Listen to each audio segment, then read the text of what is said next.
رب العالمین نے جو اپنے پاک کلام میں یہ آیت کریمہ فرمائی تو اللہ تعالی نے کس کو مخاطب کیا؟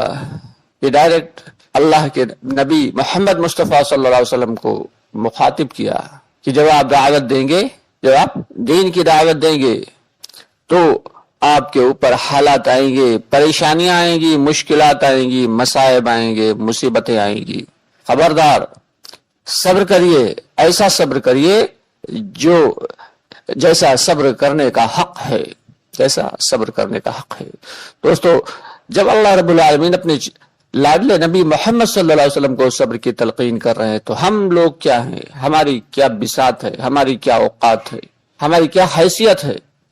تو اس لیے جب ہم دعوت کی محنت کریں گے دوستو تو حالات ضرور آئیں گے، مشکلات ضرور آئیں گی، پریشانیاں ضرور آئیں گی، کبھی مالی اعتبار سے، کبھی جانی اعتبار سے، کبھی معاشی اعتبار سے، کبھی جانا ہے اللہ کے راستے میں اور خرچہ نہیں ہے، اور کبھی جانا ہے اللہ کے راستے میں اور بچہ بیمار ہو گیا، کبھی جانا ہے اللہ کے راستے میں بیوی بیمار ہو گئی، کبھی جانا ہے اللہ کے راستے میں اور گھر میں کھانے کو خرچ نہیں، کیسے جائیں؟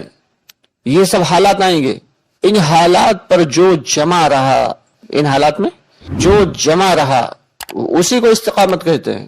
یہ کہا نہیں جاتا کہ دعوت کی محنت استقامت کے ساتھ کرنا ہے، اس کا مطلب یہی ہے کہ حالات کیسے بھی ہوں، پریشانیاں مشکلات کیسی بھی آئیں، لیکن دعوت کی محنت کو استقامت کے ساتھ کرنا ہے۔ یعنی جس وقت جو حکم ہو گیا اور جو پہلے سے ارادہ کر لیا، تیاریاں کر لیں، اب ان پر عمل درآمد کرنا ہے کہ یہی اس وقت جو حالات آئے ان پہ صبر کرنا ہے۔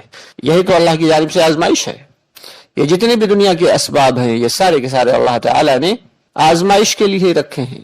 انما اموالکم واولادکم فتنہ، اللہ تعالیٰ کیا فرماتے ہیں کہ تمہاری اولادیں اور تمہارا مال تمہارے لیے زبردست قسم کی آزمائش ہے۔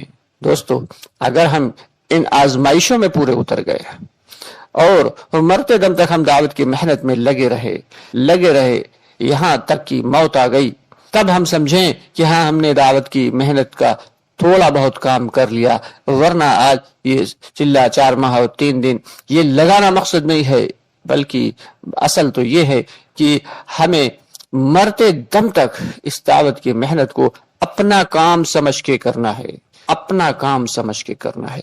اگر ہم اس کو اپنا کام سمجھ کے کریں گے تب بھی اس میں کامیابی ملے گی۔ بھائی اگر اللہ کا کام سمجھ کے کریں گے تو کبھی کیا، کبھی نہیں کیا، کبھی چھوڑ بھی دیا، کبھی چھوٹ بھی گیا۔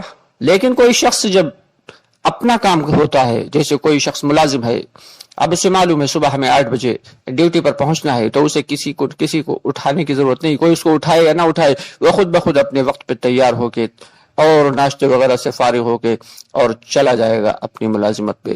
جو شخص تاجر ہے، دکاندار ہے، اسے کسی کو صبح میں اٹھانے کی ضرورت نہیں، اپنے مقررہ وقت پہ وہ خود ہی تیار ہوگا اور چابی اٹھا کے اپنے شاپ پر چلا جائے گا۔ تو جب تک ہم اس کو اپنا کام نہیں سمجھیں گے، اپنا کام سمجھ کر نہیں کریں گے دوستو، اس سے وہ فائدہ نہیں ملے گا جو ملنا چاہیے۔ ہاں اللہ یہ کہ ثواب بے شک ملے گا، جتنا کریں گے اتنا ثواب ملے گا، اتنا بدلہ ملے گا، لیکن جب تک ہم اس کو اپنا اصل کام سمجھ کر، یعنی جو ہمیں کام دیے گئے ہیں دنیا کے اعتبار سے، ان میں جو سب سے اہم کام ہے وہ ہے دعوت کی محنت، اللہ کے بندوں کو اللہ کی طرف بلانا، پیار سے، حکمت کے ساتھ، بصیرت کے ساتھ۔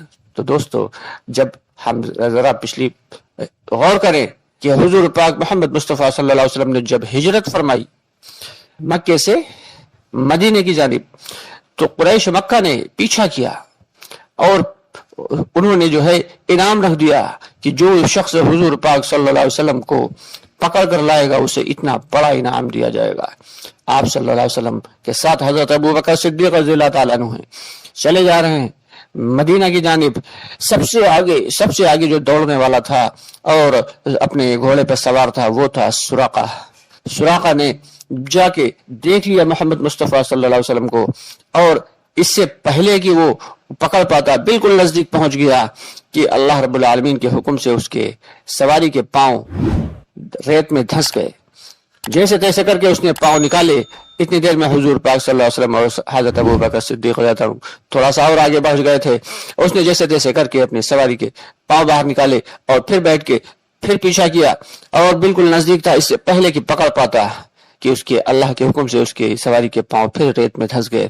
اس نے پھر اتر کر جلدی سے اپنی سواری کے پاؤں نکالے اور بیٹھ کر پھر یہ تیسری مرتبہ یہی حکم ہوا تو حضور پاک صلی اللہ علیہ وسلم نے پیچھے دیکھ کے پیچھے مڑ کے فرمایا کہ سراقہ میں تمہارے ہاتھ میں کسرا کے کنگن دیکھ رہا ہوں.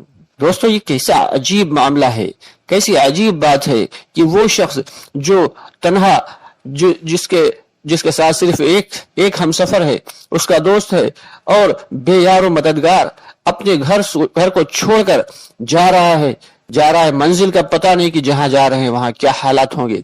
ایسا بے یار و مددگار شخص چلا جا رہا ہے اور سفر میں ہے, پریشان حال ہے, دشمن پیچھے لگا ہوا ہے, جان کے در پہ ہے اور وہ شخص پیچھے مڑ کر کیا دیکھ کر کیا کہہ رہا ہے, سراقہ میں تمہارے ہاتھ میں کسرا کے کنگن دیکھ رہا ہوں, جو کہ اس وقت کی سپر پاور تھی. یعنی کسرا بادشاہ جو تھا وہ زبردست طاقت کا مالک تھا, فارس کا بادشاہ تھا, اور اس کے کنگن ان سراقہ کے ہاتھوں میں. لیکن بات تو بہرحال نبی کی بات تھی. کافی عرصہ گزر گیا, مکہ فتح ہوا, پے در پہ علاقے فتح ہوتے رہے. ایک وقت وہ آیا کہ فارس بھی فتح ہوا اور کسرا کے کنگن جو مال غنیمت تھا اس کے اندر کسرا کے کنگن بھی تھے. تو سراقہ اس وقت تک کافی عمر دراز ہو چکے تھے. کہنے لگے یہ کنگن جو ہیں یہ کنگن ہمارے ہیں, اللہ کے نبی صلی اللہ علیہ وسلم نے ہمیں آج سے اتنے سال پہلے مرحمت فرما دیے تھے اور کہا تھا کہ میں تمہارے ہاتھوں میں کسرا کے کنگن دیکھ رہا ہوں. تو وہ کنگن سراقہ کو دیے گئے جو کہ ایمان لا چکے تھے. تو دوستو یہ در حقیقت یہ جو معاملہ ہے, یہ جو دعوت کی محنت ہے, یہ ہے ہی ایسا کام کہ جب اس محنت کو آپ کریں گے تو باہر والے بھی طعن و تشنیع کریں گے, گھر والے بھی طعن و تشنیع کریں گے, رشتہ دار بھی مخالف ہو جائیں گے. لیکن ان سب باتوں سے گھبرانا نہیں ہے, پریشان نہیں ہونا ہے کہ اصل کام ہی یہ ہے. اور اس کام کی وجہ سے اگر لوگ ناراض ہوتے ہیں, لوگ روٹھ جاتے ہیں, تو روٹھ جانے دو, ہمارا رب نہ روٹھے, دنیا روٹھے تو روٹھے. ایک حدیث میں آتا ہے کہ جو شخص لوگوں کو خوش کرنے کے لیے ان لوگوں میں کیا ہے, گھر والے بھی آتے ہیں, باہر والے بھی آتے ہیں, ماں باپ بھی آتے ہیں, رشتہ دار بھی آتے ہیں, بھائی بہن بھی آتے ہیں. کہ حدیث کا مفہوم ہے کہ جو شخص لوگوں کو خوش کرنے کے لیے اللہ کو ناراض کرتا ہے تو اللہ تعالی اس سے ناراض ہوتے ہی ہیں اور لوگوں کو بھی اس سے ناراض کر دیتے ہیں. اور جو شخص لوگوں کو راضی کرنے کے لیے, اپنے رب کو راضی کرنے کے لیے لوگوں کو ناراض کرتا ہے, یعنی اپنے اللہ کو راضی کرنے کے لیے لوگوں کو ناراض کرتا ہے, تو اللہ بھی اس سے ناراض ہو جاتے ہیں, اللہ بھی اس سے راضی ہو جاتے ہیں. اور جو لوگ اس سے ناراض تھے اللہ تعالی ان سب کو بھی راضی فرما دیتے ہیں. تو دوستو جب دین کی محنت کریں گے تو اللہ کی مدد آئے گی, اور جب اللہ کی مدد آئے گی تو پھر ہمیں کسی کی ضرورت نہیں, ہمیں کسی کی کوئی مدد کی ضرورت نہیں, کیونکہ ہمارے لیے تو بس اللہ ہی کافی ہے. تو دوستو استقامت کے ساتھ کرنا ہے دعوت کی محنت, اور خلوص کے ساتھ کرنا ہے, اخلاص کے ساتھ کرنا ہے, یقین کے ساتھ کرنا ہے کہ کامیابی تو بس اسی میں ہے, کیونکہ اللہ رب العالمین نے دین اور دین کی محنت میں ہی کامیابی رکھی ہے. کیونکہ اب کوئی نبی آنے والا نہیں ہے اور یہ ذمہ داری امت محمدیہ کو دی گئی ہے, چاہے وہ حافظ ہو, چاہے عالم ہو, چاہے جاہل ہو, چاہے ملازم ہو, چاہے دکاندار ہو. ہر شخص کی ذمہ داری یہ ہے کہ وہ اللہ کے بندوں کو اللہ کی جانب بلانے کی محنت کرے. تو دوستو ارادہ یہ ہے, آپ بھی ارادہ کریں کہ انشاءاللہ تعالی مرتے دم تک دعوت کی محنت اور دین کی محنت میں لگے رہیں گے. اللہ تعالی ہم سب کو اپنے اس کام کے لیے قبول فرمائے. اس کے ساتھ اجازت چاہیں گے کہ انشاءاللہ تعالی بہت جلد پھر آپ سے ملاقات ہوگی. چلتے چلتے آپ سے گزارش ہے کہ ہماری ویڈیوز کو ذرا آگے بڑھا دیا کریں، شیئر کر دیا کریں، تاکہ ہمارے دوسرے بھائیوں تک بھی دین کی جو باتیں ہیں وہ پہنچتی رہیں۔ اور اگر ابھی تک آپ نے ہمارے چینل کو سبسکرائب نہیں کیا ہے تو ہمارے چینل کو سبسکرائب ضرور کر لیں۔ انشاءاللہ بہت جلد آپ سے پھر ملاقات ہوتی ہے، تب تک کے لیے فی امان اللہ۔